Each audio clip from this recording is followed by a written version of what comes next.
Hello there. I'm Scotty. You're not. That's what happens when someone with ADHD starts recording the video. Uh, Welcome back to Dis-Cember. And today we're taking a look at Geek Charming, which is a movie I swore I had watched before. Apparently I haven't watched the whole thing. I remember sitting. I swear I watched this back when they did that DCOM marathon back in 2016 or whatever it was. But I don't think, maybe it wasn't the whole thing. Maybe it was only part way through. Because I was just watching whatever was on there. And it, because I was trying to get to sleep. This is one of those where I think it was on, but I don't think I watched the whole thing because I was trying to get to sleep. But I remembered the end part when they show his movie that he made. And I'm like, okay, I have seen this. I remember this part at least. So I hadn't watched the whole thing because when I started watching, I'm like, I don't remember this. I don't remember any of this. There's the pasta going on and everything. I don't remember this.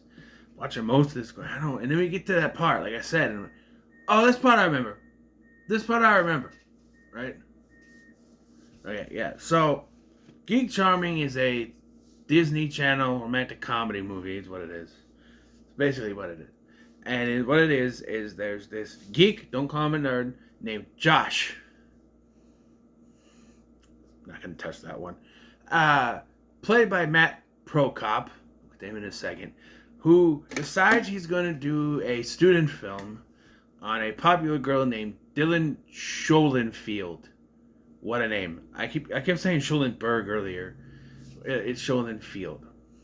Not much better, but played by Sarah Hyland. From Modern Family. She was it Haley? I don't watch that show. I've seen clips on Instagram about the stupid stuff. Like one thing I keep seeing, especially around lately, is her Halloween costume. Where she keeps coming out like she comes out like a sexy cat. I was like, no, you go change. We're wearing your older costume. She comes down. Look, I'm Mother Teresa. You can't be against that. Or no, there's another one.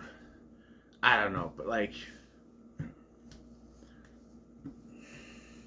There is one Disney Channel person in this, and it's one of his friends, Steven. He's the red-headed guy with a hat from Liv and Maddie.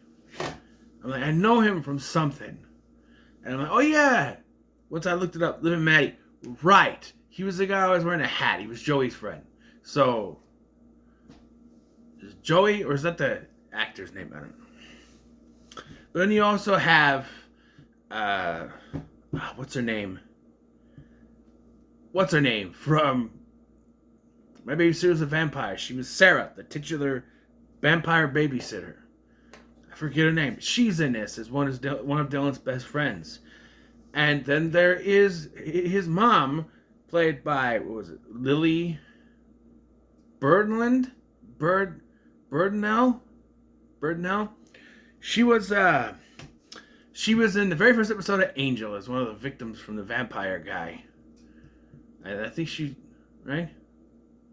Was it the first episode? Was she in the first episode, or was it the episode with the? I think actually it was the one with the thing that passed through you. I think that's who it was. But I know her. It's bugging me.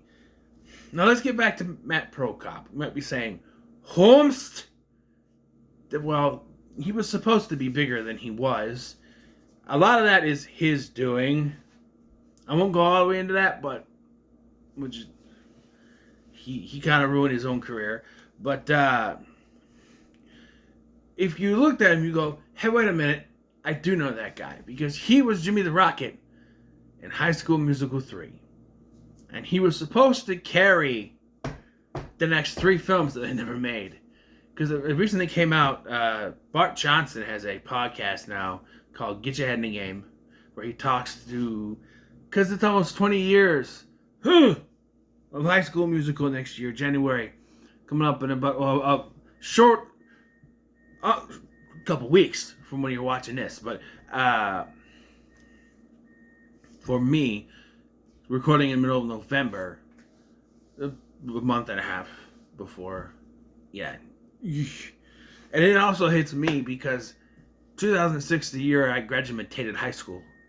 So that, hey, old. I'm old. Joey did. I'm old. But yeah, so he was Jimmy the Rocket in High School Musical 3. So what Bart Johnson uncovered, he was interviewing, is it Tamra something? She was the British Sharpay replacement. It was very clear what they were doing. Matt Prokop was a replacement for Troy.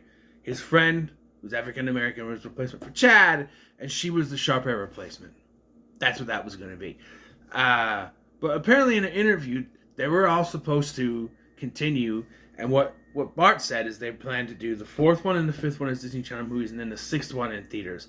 I don't think they would have been as popular as the first 3 to do that, but they had, So my thought with this, because besides what he did to ruin his career later, Matt Prokop, you can call him that if you want to. Matt Prokop didn't really do anything else but this movie for Disney. And that's probably his own doing too. But, because I thought about this. I'm like, what? Why? Why did he do this movie and then jump? I thought about it. Because it also explains something else too. I think that certain people were contracted to at least one more film for Disney. That's why we got this, and that's why we got the Sharpay spinoff movie. Because she was supposed to come back at least for one more to help Darbus to be the head of the drama department, so that the British chick wouldn't get it.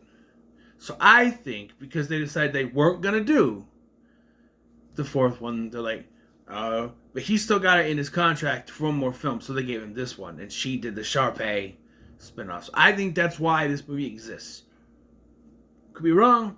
That's what it feels like. As for the other 2, maybe they just opted not to do it because he really was the standout of the 3. But yeah, hold on, I got to.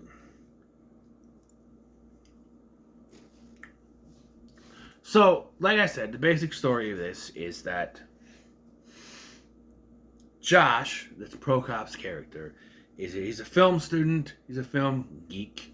They bring up a lot of old films. They talk about the original Invasion of the Body Snatchers, the original Mummy, and the remake, which he rightfully says the remake is better, and having now watched both, I can still tell you the remake is still better. Because the original is boring! Amun-Ra. Hey, I love you, dude, but you are boring. Best part is the beginning with the dude gets strangled or whatever, but then it's boring. Anyway, there, I got it. So he sees this popular girl, Dylan, Sarah Hyland's character, and is like, I want to do a movie on her. I want to do a movie on what makes someone popular. And so he decides to do that. But before we get to that, we got goofiness. They make her the most insufferable person to ever be in a movie. It's like, well, we have to make her this irritating, insufferable, popular girl at the beginning so that by the end she can be, show her true colors shining through and be like that she's really a nice person on the inside and all that. But they make her so insufferable, I was ready to watch something else. I'm like, I cannot stand this girl. And even when she's getting better, what really annoyed me is the little French thing she say at the end. I'm like, stop that. It's annoying. How you say shut the fuck up in French. Just stop with that. Silencio. That's Spanish. That's Spanish. But yeah. And then we establish he has 2 friends in his film club. One is the hat guy from Liv and Maddie. And then the other one is David Del Rio, who was, I want to say his name was Felix, in the short-lived Nickelodeon show, which he would have just gotten done with, The Troop. So he jumped from Nickelodeon to Disney, and it still didn't work. Although he was, what was he, Putsy in the Grease Live? I think he was Putsy. Was it Putsy? He wasn't Duty. I think he was Putsy. I'm trying to think. Because Carlos Penavega was Kaneki. And Tiviet was Danny. He wasn't Sonny. I think he wasn't. I think he was Putsy. Whatever. But, yeah, and they're two film nerd best friends talking about films. They go to, at one point, they're going to see Flight the Navigator. I wonder where they got the rights for that movie. Oh, wait. It's a Disney movie. I'm almost tempted to do that one, but I haven't seen it. And I have a short list of movies I want to do. You know, this was on that short list. But, and then there's also a girl he has a crush on, Amy. She's confusing in this. So, he's a girl that Josh has a crush on. She's played by, I'm sorry if I butchered this name, Sasha Pierce, who you may know from Pretty Little Liars. I think she was the little girl, Ice Princess from Shark Boy and Lava Girl. I think that was her. Yeah, she is girl he has a crush on. She's not the love interest, because Dylan has to be the love interest. So, but they showed him like, okay, is it like a Cyrano thing where she helps him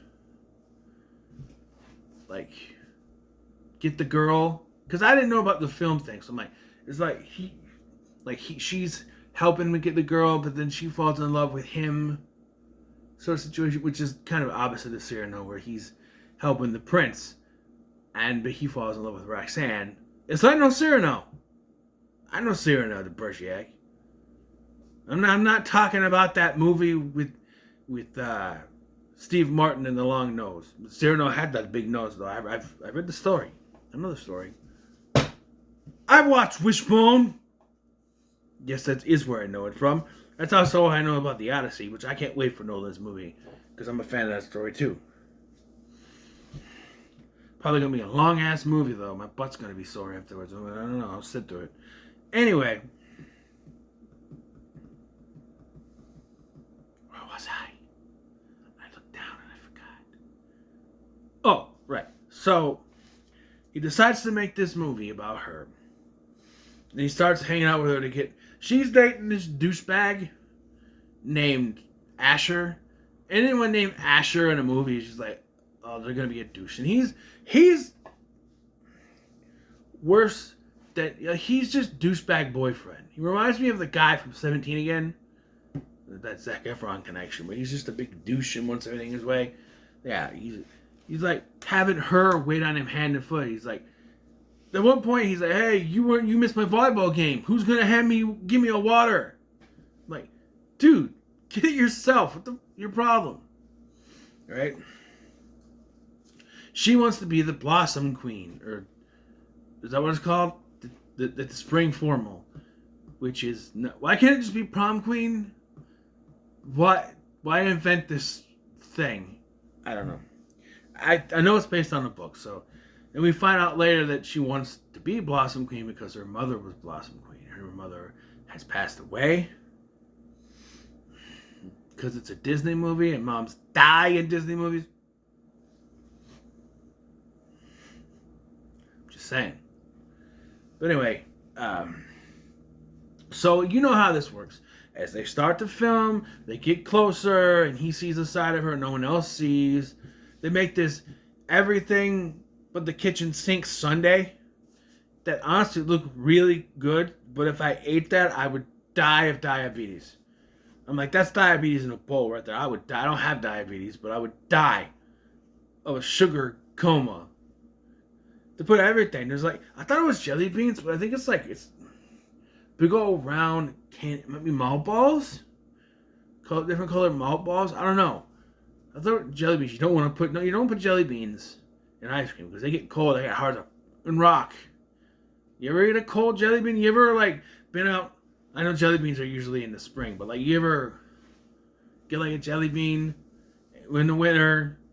Maybe not. And they're usually in the spring for like usually associated with Easter's, but you ever get a cold one? Ah, there was one time it was sitting. A bag of them was on a. Was it? I think they were in a cooler. Is what it was. Someone put them in a cooler, and I grabbed it and I. Might want to warm those up a little bit. Yeah. They're in the cooler. Why are they in the cooler? I don't know. They're just sitting on top, but like. They shouldn't be in a cooler. That's what it was. But yeah, it looked good, but you know, and it's one of those things where she's really having fun. She's really getting to know. You know, she sneaks out, not sneaks out, but she goes to the movie with them, and turns out she's sort of a nerd too, which doesn't really come back after that of what she knows about the film. Oh, you mean this, and this, and this? No. They're like, right, and then she gives him a makeover because of course she does. Where it's like, they give him a makeover where, I don't know if they actually cut his hair, but it looks like maybe it's just combed it back more. Which kind of brings back, there's a reason why I keep my hair short. And it's not just because I'm going bald. That's a big part of it. But like, before I even got the bald spot, I started going short because having hair is just so much to manage. You gotta comb it every day and all that, you know.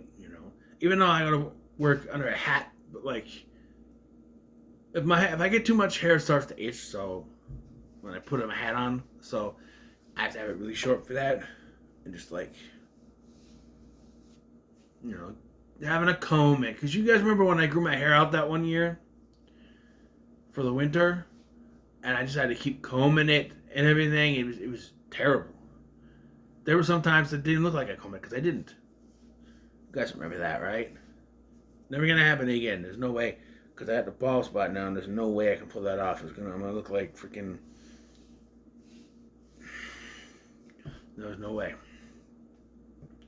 But yeah, so she gives him a makeover and stuff, and begins hanging out with him more for the movie and all that. And you know where this is going. One thing that I had an issue with was like, so at one point she helps him get with this girl, this Amy, who we find out was actually an ex-friend of hers. And she does have a line that I liked. I'll get to it later, but it's like, she's like, hey, go over there, talk to her. And like her friends are all like, what are you doing hanging out with him? But like, it's confusing because like she gives him a makeover and all the girls are like, ooh, hi Josh. And it's like, okay, like, it's Josh, right? And so like he's talking to her. So I thought it was gonna be where it's like, and maybe if they didn't do the, there are my scissors, looking for these, do the whole they used to be friends thing. Like, I thought there would be more. There's one way you can do it where like he's an honor, but turns out she's more superficial than Dylan, and she's not. Unlike Dylan, she's not really a good person underneath. It just looks like she is, and he gets pushed towards Dylan, you know. But like, no, she's nice too. So like, okay, what is the hook here? What are they going for? Well, her boyfriend's a douche, and like, I kind of this part felt like lemonade mouth because all at once everything goes kind of wrong with her. She starts wearing her hair up, but then apparently she does wear contacts, and like she didn't have any. One fell down the sink. She didn't have any more, so she has to put on her glasses and then do a thing where she can't read. Now, let me tell you the difference between real life blindness or impairment and movie impairment. The movies would have you believe that if you wear glasses, you can't see shit. That is bullshit. I can see you just fine. I'm a blob on my screen right now, but I can't see you. I know I say I can see me just fine. I can see things fine. Okay? they make her like she's blind as a bat and can't even tell where her locker is. Okay? Like, I can get up and I can go over here to the bathroom door. I'm not wearing pants, so I'm not going to do that. But I can go to the bathroom door just fine. I can go to the front door just fine. I can go over here. This I can do. And open this without saying anything. I can pull out this and know it's Godzilla versus Biollante. There are certain things, shapes and colors I can go by. Right? Like, I saw this, and I could tell by the colors on there, the orange and the blue, that it's Godzilla versus Biollante. I can stand here and I can tell you that you have Rocky stuff on the top. That's memory. Jean-Claude Van Damme and Tom Cruise. Jean-Claude Van Damme again and again. Art the Clown, South Park. Sixth Sense. American Psycho, Gargoyles, Wayans Brothers, Grogu, Zeke, whatever. Psych, Supernatural, Power Rangers. Batman's over there. I read the Drew Carey Show. I can see. It's all a bunch of blurry shapes, but I can see what it is. And I put these back on because my eyes are... They would have you believe. Movies would have you believe that you don't have glasses. You're like Velma from Scooby-Doo. My glasses! I can't see without my glasses! That is not true at all. If you can't see shit without your glasses, that means you are blind. That she's like... And the thing is, she's supposed to be blind. Like, she can't see anything, but she doesn't run into anything. She can still... Like, there's all, hi, principal. And it's the cardboard cutout. I don't know. It's a rant over. Just like... I don't know. I hate that movie where it's like, if you wear glasses, that means you are almost blind underneath. That is not true. It's hard to see, but, you know, not blind. But, yeah, and they're like, oh, you look different. And her boy, okay, I want to punch her boyfriend. Because not only did he break up with her, he broke up with her in a note in school, passed a note in school. And they're like, what does it say? She doesn't have her glasses on. So she's like, oh, you know, he worships me. He's like, actually, he just broke up with you. She's like, what? I had to put the glasses on. And she just wears them for the rest of the time. I kind of figured that's what it was going to be. She can't see it, so what is it? You should have stuck it out a bit longer for a little bit of... Then, like she reads it and thinks that, no, he's just worshiping me, and she puts it away. And then, you know, did you read the note? Yeah, I read the note. You know, kind of drown out the note. And, oh, by the way, I want to point out this was a student advisor or a teacher that Josh has who's just randomly Scottish. I don't know why. He just is. Josh, we need to have a final cut. Sorry, my stutter got it. We need to have a final cut. I just kept thinking about Power Rangers RPM. And what do you do? I'm Scottish! What was it? Scott's the smart one. Dylan's the strong one. She's the girl. Ziggy's the funny one. She's a girl. What are you? I'm Scottish! Scott's the smart one? Maybe that's not what it is, but I don't know. I'm Scottish.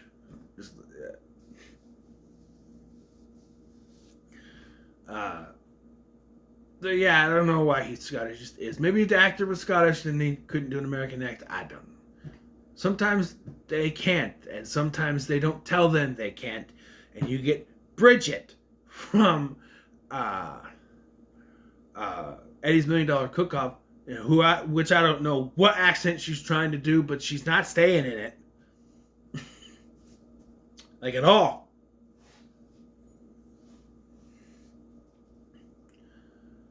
RPM connection there. Summer, the Yellow Ranger, the girl. But yeah, so he finishes his film, he edits it, and he gives it the way it is. And they do the thing where she sees it, everyone's laughing, she thinks they're making fun of her, so she gets pissed, tells him off, and leaves. And then, so, Then they go back and they show that he's actually being, this is the real person. This is how I see her. And people are like laughing, genuinely laughing at it. You know what I mean? And yeah. But I think they shouldn't have shown that when she wasn't there. Because it's like later Amy shows up, and this is where you get the line. She says, she goes, you may have stopped being my friend, but I didn't stop being yours. Damn right.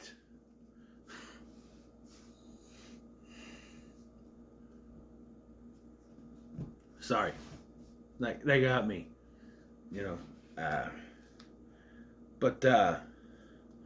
Yeah, so she's like, Josh gave me a copy. And you need to watch it all the way through. And I'm like, and then they just cut. And it's time for there's one other scene too that I liked, where it's like, she sees that her friends are going shopping without her. Like, her friends pushed her away, his friends pushed him away, that sort of thing. There is no real resolution to that, I guess. Maybe there is, I don't know. But like, because of that movie, now she's more popular than ever. And she wins the Blossom Queen, like her mom. And like, so yeah, so she saw it, but like, I feel like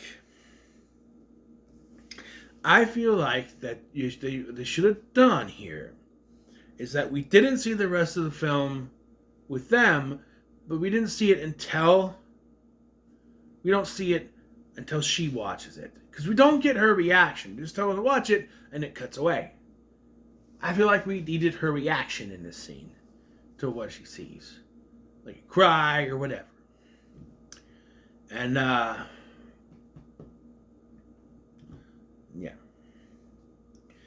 and so then like there's this whole thing where they see each other but then can't make it to each other, but then they do. Even she's not like she can't see him, he's right there. They almost bump into each other.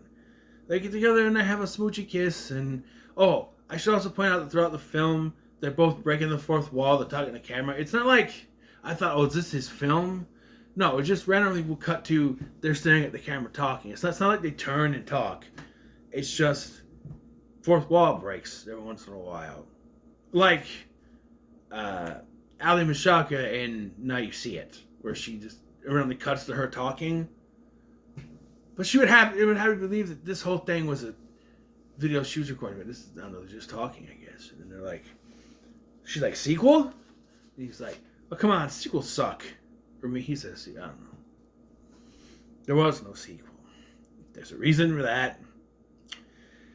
And we've come to the biggest problem I have with this movie.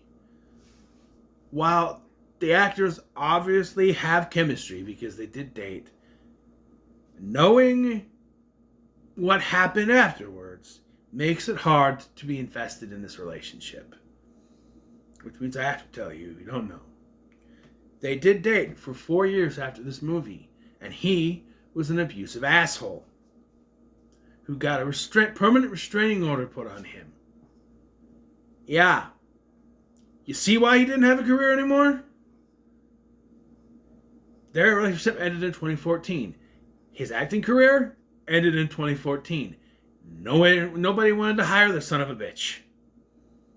That's what happens. Your reputation down the toilet. Yeah. So they have chemistry. They do have chemistry, but when you're watching this, you're going, in the back of your head, you got the elephant from the elephant in the room when the starts like, go away. You know what happened. Yes, I know. Go away. Yeah, that elephant from the... Yeah. I'll give it a middle of the road. It's fine. It's not one I'm going to rush back to watch. I already want to watch Lemonade Mouth again. That's how much I really like that movie. But no, it's fine. It's fine. And yes, what I was talking about was the scene where he's showing the movie to people and she gets mad. That part I remembered. Other than that, nothing else. So it's the middle of the road. It's the middle of the road. And I'll write the name down here. Geek. Charming. There's also a running gag where he doesn't want to be called a nerd. She's like, "You're a nerd, geek. What's the difference?"